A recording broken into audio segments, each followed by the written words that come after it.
हाँ, नमस्कार। मेरा नाम डॉक्टर नवीन मेहरोत्रा है और मैं सीनियर न्यूरोसर्जन और स्पाइन सर्जन के रूप में सनशाइन किम्स हॉस्पिटल सिकंदराबाद में कार्यरत हूँ। आज मैं आपसे एक कॉमन विषय में बात करूंगा जिसका नाम है स्पाइनल इन्फेक्शंस।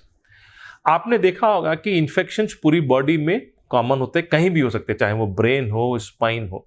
बट स्पाइन के इन्फेक्शंस का ट्रीटमेंट और जगह के ट्रीटमेंट के हिसाब से थोड़ा डिफरेंट होता है। सो नॉर्मली जैसे स्पाइन इन्फेक्शन को के लक्षण क्या होते हैं, हमको कैसे डाउट होगा कि हमको स्पाइन में इन्फेक्शन हो गया है। नंबर 1, स्पाइन इन्फेक्शन में बैक पेन, जिस जगह पर आपके स्पाइन में पेन होता है उस जगह पे पेन सबसे ज्यादा होगा। आपका स्पाइन इन्फेक्शन गर्दन में हो सकता है, अगर गर्दन में है तो नेक पेन होगा, अगर कमर में हो रहा है तो कमर में दर्द होगा, अगर सेंटर में डॉर्सल स्पाइन में है तो वहां पर बॉडी में पेन होना शुरू होगा। तो नॉर्मल जो ये पेन होगा ये धीरे धीरे over a period of time थोड़ा इंक्रीज होता रहेगा। और नॉर्मली ऐसा पेन आप नोटिस करेंगे कि दिन में जब आप काम कर रहे हैं तो कम होगा, रात में जब आप सो रहे हैं तो ये थोड़ा पेन ज्यादा होना शुरू हो सकता है। नंबर 2, अगर जैसे इन्फेक्शन होता है तो लोगों को लगता है कि हमको फीवर भी होगा। फीवर हो भी सकता है और नहीं भी हो सकता है। नॉर्मली अगर आपके पास पायोजेनिक या बैक्टीरियल इन्फेक्शन है तो पेन होने का चांस ज्यादा रहता है। बट नॉर्मली जो स्पाइन इन्फेक्शन होते हैं वो इंडिया में खास तौर से टीबी के इन्फेक्शन ज्यादा होते हैं। जैसे आपको बॉडी में कहीं पर लंग में टीबी है, वो स्प्रेड होके बॉडी में स्पाइन में जा सकती है। अगर आपको ब्रेन में टीबी है, किडनी में टीबी है, कहीं और टीबी है तो वो स्प्रेड होके स्पाइन में जा सकती है। ऐसे कंडीशन में आपको फीवर आने का चांस कम रहता है। बट टीबी के अदर लक्षण जैसे आपको भूख न लगना, थोड़ा वेट कम होना, रात में पसीने ज्यादा आना, ये सब होने का चांस ज्यादा रहता है। अगर आपका किसी भी टीबी के पेशेंट से कांटेक्ट में आए हैं और ये सिम्टम्स हो रहे हैं तो आपका डाउट ज्यादा हो सकता है कि ये स्पाइन में इन्फेक्शन होने का चांस ज्यादा है। नॉर्मली अगर ये इन्फेक्शन आप नजरअंदाज करते हैं और ये बढ़ता रहता है, अगर हड्डी में बढ़ता है तो हड्डी का फ्रैक्चर या कोलैप्स हो सकता है। अगर वो बढ़ के पस बन के नसों को प्रेस कर रहा है तो आपके हाथों पैरों में वीकनेस होने का चांस रह सकता है। अगर वो और बढ़ता रहता है तो शायद यूरिन मोशन प्रॉब्लम हो सकता है और अब बेड पे या बेड रिडन होने की संभावना भी हो सकती है। बट ये यूजुअली लेट स्टेज में हम लोग को मिलती है। देन सेकेंड कम्स कि भाई हमको अब ये लक्षण होते हैं, अब हम डायग्नोज कैसे करेंगे कि हमको स्पाइन में इन्फेक्शन हो गया। नंबर 1, इन्फेक्शन को डायग्नोज करने के लिए 2 चीज होती है। नंबर 1, एक सामान्य ब्लड टेस्ट करे जाते हैं और एक स्पाइन की इमेजिंग करी जाती है।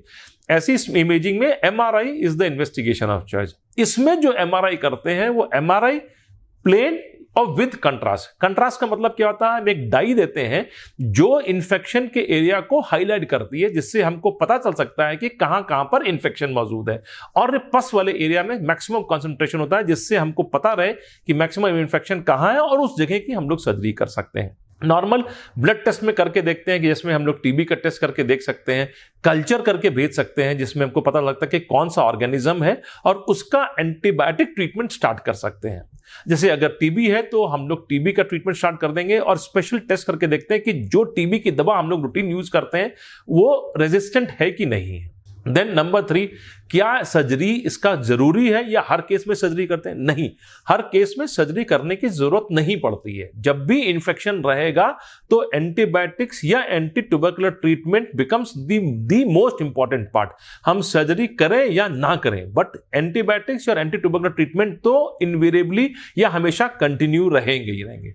हमें सर्जरी कब करनी पड़ती है? अगर हमारे में देखा कि हड्डी में है, अगर हड्डी कोलैप्स हो गई है और उस मोर देन 50% कोलैप्स है और वो टीबी के अंदर जो हड्डी के अंदर का पस है और इन्फेक्शन है वो मेन रगों को प्रेस कर रहा है तो हमको सर्जरी करनी पड़ती है। नंबर 3, अगर जो इन्फेक्शन है और वो जो पस है वो नसों के चारों तरफ है जिसकी वजह से पैरों को तकलीफ और पैरों में और हाथों में वीकनेस होनी शुरू हो रही है, तब हमको उसकी सर्जरी करनी पड़ सकती है। नंबर 3, हम ट्रीटमेंट कर रहे हैं और एंटी ट्यूबरकुलर ट्रीटमेंट एंटीबायोटिक्स चल रहा है बट पेशेंट को इंप्रूवमेंट नहीं हो रहा है और नॉर्मल जो बोन हाइट या पस है वो बढ़ता जा रहा है। In that case we have to do the surgery और वो पस निकाल के रगों को फ्री करना पड़ता है। नंबर 4, सर्जरी होती है तो क्या सर्जरी होती है?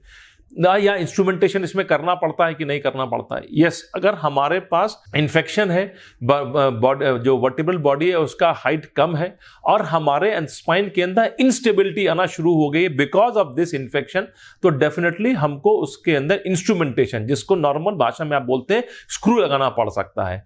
कितने लेवल पे स्क्रू लगाना पड़ता है वो डिपेंड करता है कि कितने लेवल पे हमको स्पाइन में इन्फेक्शन मौजूद है। नॉर्मली ऐसा आपने सुना होगा कि इन्फेक्शन में हम लोग इम्प्लांट्स या ये चीज नहीं लगाते हैं, ऐसी बात नहीं है। नॉर्मल टीबी के कंडीशन में हम लोग इन्फेक्शन रिमूव करते हैं और वर्टिब्रल बॉडी या स्पाइन के सपोर्ट के लिए ये इंस्ट्रूमेंट लगाते हैं और यूजुअली ये इंस्ट्रूमेंट अच्छा होल्ड करते हैं और एंटी ट्यूबरकुलर ट्रीटमेंट हम कंटिन्यू करते हैं और जो जहां सर्जरी करते हैं वहां पर जितना भी पस होता है उसको रिमूव करते हैं जिससे बोनी फ्यूजन जो है वो बेटर हो जाए। इम्प्लांटेशन जो होता है, इंस्ट्रूमेंटेशन जो होता है वो इंटरिम या जब तक हमारी हड्डी में वो इन्फेक्शन खत्म नहीं हो रहा और फ्यूजन नहीं आ रहा है उसको स्ट्रेंथ देने के लिए होता है। बट आगे समय के साथ जब हम इन्फेक्शन को क्लियर करते हैं तो हड्डी आपस में जुड़ जाती है। नंबर चौथा सवाल आता है कि क्या ये सर्जरी सेफ है, इससे हमारे पास बेड में बेड रिडन या इन्फेक्शन या फालिश होने का चांस, पैरालिसिस होने का चांस तो नहीं है। ये सर्जरी ज्यादातर सेफ होती है और आज कई सारे पेशेंट्स में हम लोग ने इसको करा हुआ भी है। नॉर्मल अगर आप देखें तो सर्जरी करने में भी रिस्क है, बट अगर आप सर्जरी नहीं कर रहे हैं तो वो इन्फेक्शन ऑलरेडी आपकी नसों को वीक कर सकता है और अगर फ्रैक्चर हुआ और वो फ्रैक्चर का जो बोन है वो पीछे जाके नस को प्रेस करेगा तो ऑटोमेटिक आपको रिस्क पैरालिसिस का हो सकता है। तो सर्जरी में आपको चांस है, होप है और बेटर होने का चांसेस ज्यादा रहता है।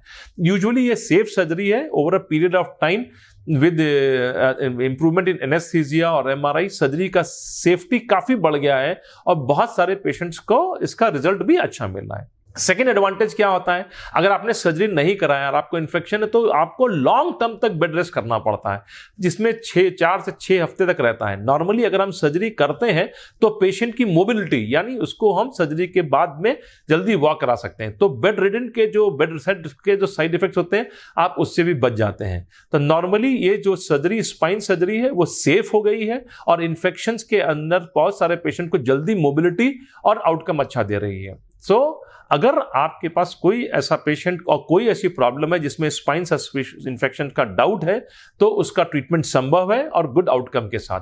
यदि ऐसी कोई चीज रहती है तो मैं किम्स सनशाइन में सिकंदराबाद में कार्यरत हूं, आप मुझसे संपर्क कर सकते हैं। Thank you.